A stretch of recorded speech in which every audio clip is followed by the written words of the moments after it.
night, we will fly above the sky. What is going on, guys? We're going to take a look at day 2 and day 3 of this week's training. I know that I probably should have posted a video earlier on this week, but I've just been so swamped with homework and studying. I actually have a few exams next week, so I need to make sure that I prioritize that over some of the commentary here. But I also want to make sure I get something out for you guys because I don't want you guys waiting too long for a training update.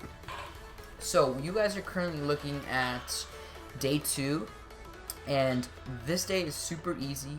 It completely focuses on what I call secondary exercises. I like to prioritize my exercises based on just that, priority. So as a power lifter, anything that consists of a squat, bench, and deadlift will be a primary exercise. Variations of those 3 compound movements will be secondary, and tertiary will be anything other than that. You know, it could be pull-ups, it could be dumbbell curls. Pretty much at the bottom of the food chain is tertiary, and pretty much what I don't need as far as powerlifting purposes. So we are currently looking at tertiary exercises, or as I like to call them. So really quick, really easy training day. It's Penlay rows, some cable rows, and pull-ups. Very quick and easy, like I said. It is simply to induce hypertrophy, break down, and of course build muscle. And the reason why I focus one day primarily on this is simply because I don't get as much quote-unquote bodybuilding volume or tertiary exercises throughout the week, so I compile it all in one day, and I prefer to do it the day after day 2. On day 2, of course, the day after day 1, just because on day 1 I have SBD and it's pretty tiring and I'm usually really fatigued.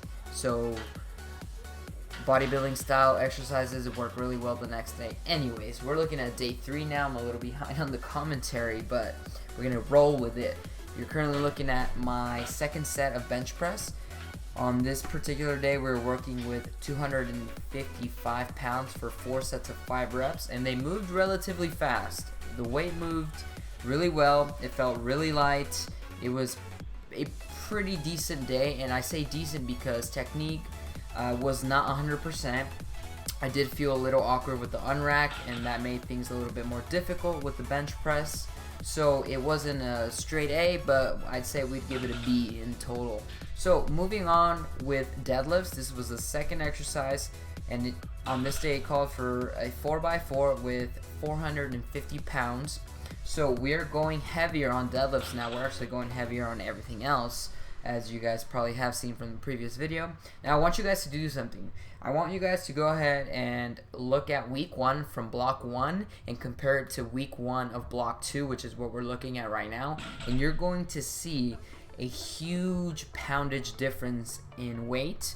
And honestly, this is one of the reasons why I love DUP style programming, because you can break your entire let's say year's worth of training into what we call blocks or mesocycles, and in each of those mesocycles you can focus on certain things, whether it's hypertrophy, volume, strength, things like that. And you can compare them from a week to week basis, but you can also compare them from a block to block basis.